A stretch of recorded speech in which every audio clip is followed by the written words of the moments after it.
Sudah untung 81% dari capital gain dan tambahan juga 18% dari dividend yield. Ini jika kita beli saham TSPC saat saya upload video TSPC saya yang pertama, yaitu di tanggal 16 April tahun 2023. Pertanyaannya, setelah kenaikan sejauh ini, apakah TSPC masih layak diakumulasi? Apakah TSPC masih murah? Atau sudah saatnya jual dan hindari saham ini? Akan saya jawab di video ini. Mari kita analisa secara lengkap. Simak videonya sampai habis ya. Saya akan membahas 3 hal yang menurut saya penting, yaitu pertama, earning potential TSPC, yaitu kemampuan TSPC menghasilkan laba. Kedua, financial health TSPC, yaitu tingkat kesehatan keuangan TSPC. Dan ketiga, valuasi TSPC. Pertama, kita lihat earning potential TSPC. Untuk memperkirakan kemampuan TSPC dalam menghasilkan keuntungan di masa depan, kita perlu melihat rekam jejak TSPC. Maka saya lihat data terbaru laba rugi TSPC. Data tahun 2024 yang sudah keluar adalah data 3 kuartal. Jadi saya lihat data trailing 12 months dari kuartal 3 ini. Di sini kita bisa lihat laporan laba rugi TSPC selama 12 bulan terakhir, yaitu dari kuartal 4 tahun 2023 sampai kuartal 3 tahun 2024. Setelah mendapatkan angka ini, saya mau memastikan apakah ada hal-hal yang sifatnya tidak normal atau tidak akan terjadi secara rutin. Saya mau menormalisasi hal-hal tersebut dan kemudian menghitung ulang perkiraan laba bersih TSPC selama 12 bulan terakhir setelah normalisasi dilakukan.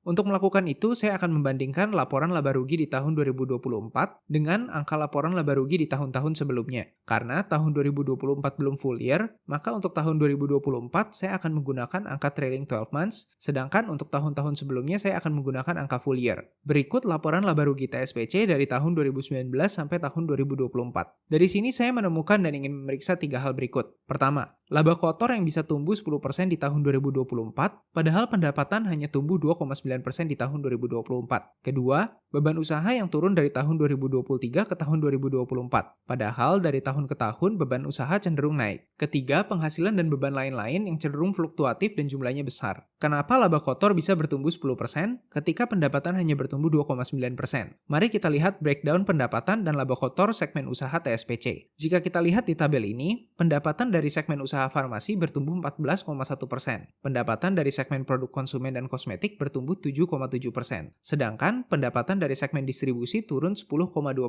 Secara total pendapatan naik hanya 2,9%. Ketika kita lihat bagaimana kontribusi pertumbuhan atau penyusutan tiap segmen, begini kontribusinya. Segmen farmasi berkontribusi peningkatan 4,49%. Segmen produk konsumen dan kosmetik kontribusi peningkatan 2,4%. Sedangkan segmen distribusi kontribusi penyusutan 3,8% terhadap total pertumbuhan TSPC. Bagaimana dengan data serupa untuk laba kotor tiap segmen TSPC? Kita lihat laba kotor segmen farmasi tumbuh 23,9%, segmen produk konsumen tumbuh 5,9%, segmen distribusi menyusut 21,7%. Namun ternyata jika dilihat secara kontribusi, segmen farmasi berkontribusi pada peningkatan laba kotor sebesar 9,4%, segmen produk konsumen dan kosmetik berkontribusi sebesar 3,0%, sedangkan segmen distribusi berkontribusi menurunkan laba kotor sebesar 2,3%. Jadi, kita dapat mengetahui bahwa walaupun segmen farmasi hanya berkontribusi sebesar 4,4% pada peningkatan pendapatan, segmen farmasi berkontribusi 9,4% pada peningkatan laba kotor. Segmen produk konsumen dan kosmetik cukup proporsional peningkatan pendapatan dan laba kotornya, di angka 2,4% dan 3%. Sedangkan segmen distribusi walaupun menurunkan banyak pendapatan, namun tidak banyak menurunkan laba kotor. Ini disebabkan gross margin segmen distribusi yang memang jauh lebih rendah dibanding dua segmen bisnis lainnya. Istilahnya, kehilangan Rp1 pada pendapatan segmen distribusi tidak akan memiliki pengaruh besar dibanding kehilangan Rp1 pada dua segmen lainnya. Karena sudah tahu penjelasannya, di sini saya tidak merasa perlu untuk melakukan normalisasi pada laporan laba rugi trailing 12 months. Sekarang saya ingin melihat poin kedua, yaitu beban usaha yang menurun di tahun 2024. Maka kita harus melihat breakdown beban usaha secara detail. Jika kita lihat, beban usaha dibagi menjadi 3 kategori.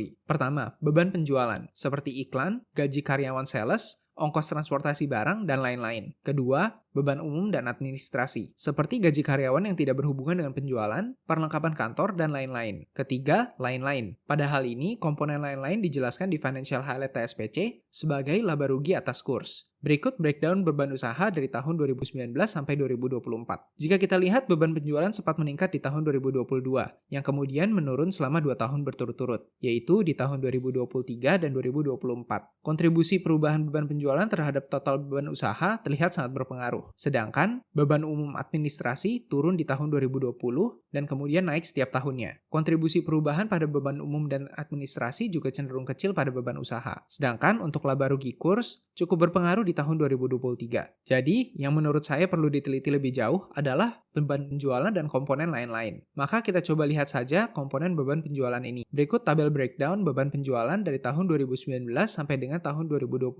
Yang ingin saya lihat adalah kontribusi perubahan pada masing-masing komponen terhadap total beban penjualan. Jika kita lihat dari tahun ke tahun, yang banyak berperan dalam beban penjualan adalah komponen iklan dan promosi. Apa kira-kira penyebab perubahan-perubahan ini? Pada tahun 2020, beban iklan dan promosi berkurang secara drastis. Dari komponen selisih beban iklan dan promosi, menyebabkan beban usaha turun sebesar 15%. Pendapat saya, beban iklan dan promosi kemungkinan diturunkan perusahaan karena kondisi pandemi, di mana kondisi perekonomian sangat tidak pasti, sehingga banyak perusahaan yang perlu melakukan efisiensi untuk bisa bertahan jika kondisi ekonomi terburuk terjadi. Pada tahun 2021, beban iklan dan promosi tidak berubah banyak, kemungkinan karena masih ada ketidakpastian di kondisi perekonomian. Pada tahun 2022, beban iklan dan promosi TSPC naik cukup drastis, dan berkontribusi ke peningkatan beban usaha sebanyak 22%. Banyak yang bisa menyebabkan hal ini. Salah satunya adalah ekonomi yang mulai pulih, sehingga perusahaan berusaha mengembalikan atau mendapatkan pasar-pasar yang tadinya hilang saat pandemi. Penyebab lain bisa juga adanya produk-produk baru yang diluncurkan ke pasar, sehingga perlu beban iklan dan promosi tambahan. Pada tahun 2023, beban iklan dan promosi sudah diturunkan lagi. Pendapat saya, karena permintaan mulai stabil dan tidak perlu banyaknya iklan atau promosi tambahan. Pada tahun 2024, hal yang sama terjadi lagi. Beban iklan dan promosi diturunkan lagi. Maka pertanyaannya, apakah beban iklan di tahun 2024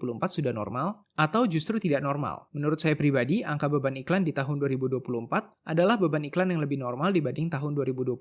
Karena angka beban iklan di tahun 2022 adalah beban iklan yang dicurahkan di kondisi pemulihan setelah pandemi. Jadi bukan saat ekonomi sedang stabil. Jadi sementara ini saya rasa belum perlu melakukan normalisasi. Bagaimana dengan bagian lain-lain atau laba rugi kurs? Pada trailing 12 months di kuartal 3 tahun 2024, angkanya minus 110 miliar rupiah. Jika kita lihat di tabel ini, posisi total kas dan setara kas TSPC banyak dalam mata uang asing, terutama USD, sekitar 1,9 triliun rupiah. Jadi, ketika US dollar naik terhadap rupiah, akan ada keuntungan di penghasilan lain-lain. Dan jika US dollar turun terhadap rupiah, akan ada kerugian di penghasilan lain-lain. Pertanyaannya, apakah minus 110 miliar rupiah ini angka yang normal? Menurut saya tidak. Karena secara grafik historical dari tahun 2018 sampai tahun 2024, tiap tahunnya harga US dollar naik 1,5%.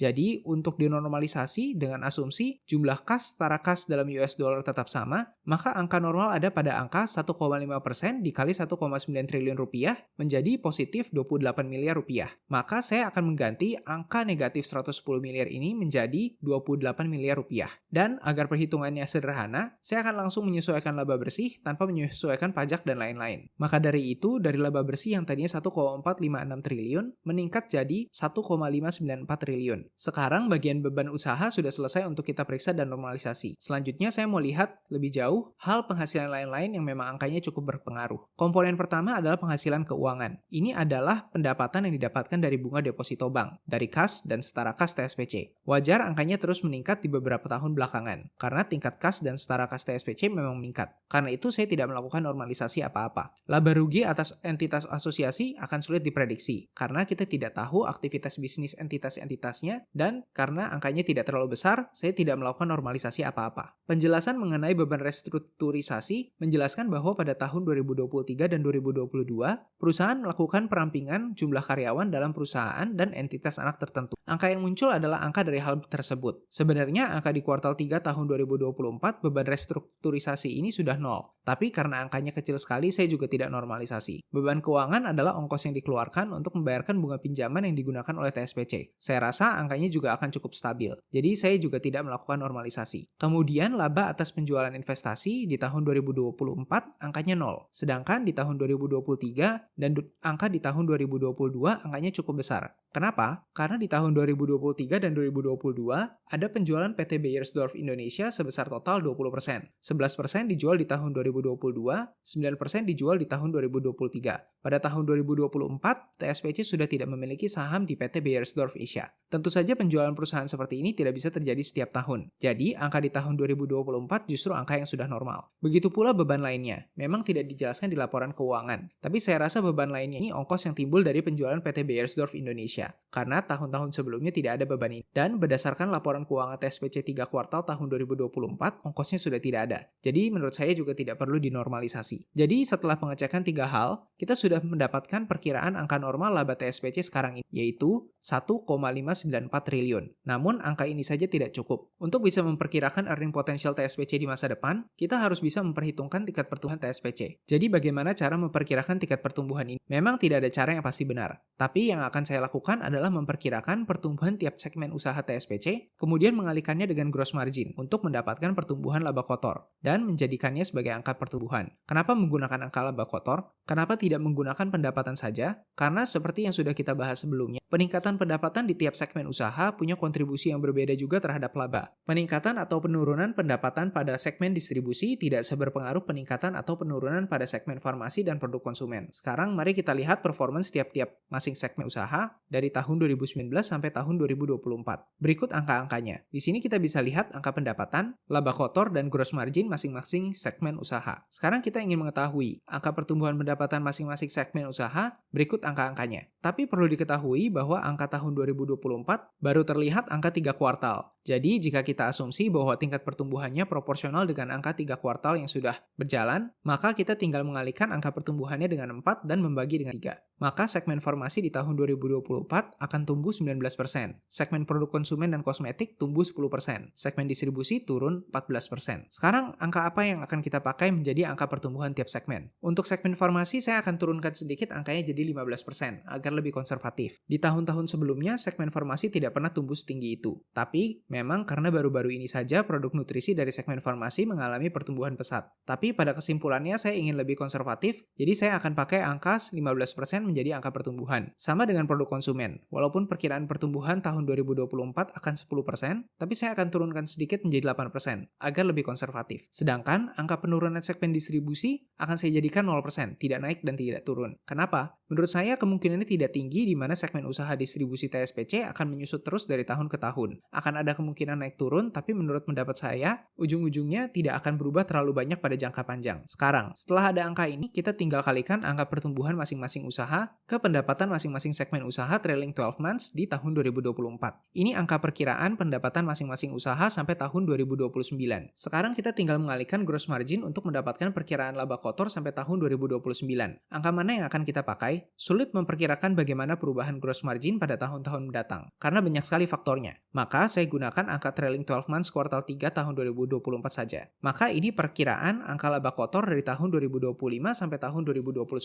Jika kita bandingkan angka laba kotor pada tahun 2029 dengan angka laba kotor pada tahun 2024, maka laba kotor TSPC tumbuh sebesar sekitar 11% per tahun. Maka saya akan menggunakan angka ini sebagai angka pertumbuhan TSPC. 11% bukan angka yang terlalu buruk, tapi juga bukan angka yang terlalu cemerlang. Sekarang, yang ingin saya lihat adalah tingkat kesehatan keuangan TSPC. Saya bukan raca TSPC pada kuartal 3 tahun 2024. Di sini kita bisa lihat, kas dan setara kas TSPC bahkan bisa melunaskan semua liabilitas TSPC jangka pendek dan jangka panjang. Jadi saya bisa memutuskan bahwa TSPC sangat sehat dari kondisi keuangannya. Maka yang perlu saya cek terakhir untuk menentukan apakah TSPC masih layak diakumulasi adalah valuasinya. Pada saat video ini dibuat, harga TSPC di pasar adalah 2.510. Berapa kira-kira harganya di masa depan? Saya akan mencoba memperkirakan harganya di 5 tahun mendatang, yaitu tahun 2029. Bagaimana caranya? Pertama, kita estimasi laba per lembar saham, atau earning per share TSPC di tahun 2029. Laba TSPC di tahun 2024 yang sudah kita normalisasi ada pada angka 1,594 triliun rupiah. Jika dibagikan dengan jumlah saham beredar 4,51 miliar lembar saham, maka earning per share TSPC sekarang adalah Rp353. Sekarang kita kalikan angka ini dengan angka pertumbuhan yang sudah kita tetapkan sebelumnya, yaitu di 11%. Maka ini angka EPS TSPC di 5 tahun mendatang. Perkiraannya di tahun 2029 2029, EPS TSPC akan 595. Sekarang kita tinggal menentukan berapa kira-kira PE ratio TSPC di tahun 2029. Anggap saja karena pertumbuhan masih stabil double digit dan masih memiliki kondisi keuangan yang sangat sehat, maka TSPC dihargai PE ratio 12 kali. Maka harga TSPC akan menjadi 7.138. Jika dihitung dari harga sekarang, keuntungannya per tahun adalah 23%. Tapi tentu saja angka ini hanya perkiraan, yang sangat-sangat mungkin salah. Dan belum tentu skenario yang saya jabarkan di perhitungan ini terjadi. Untuk lebih aman, bagaimana jika kita memperhitungkan skenario yang buruk, di mana ternyata TSPC cuma bisa tumbuh 5% per tahun, dan karena pertumbuhannya yang lambat, TSPC hanya dihargai 7 kali earning di tahun 2029.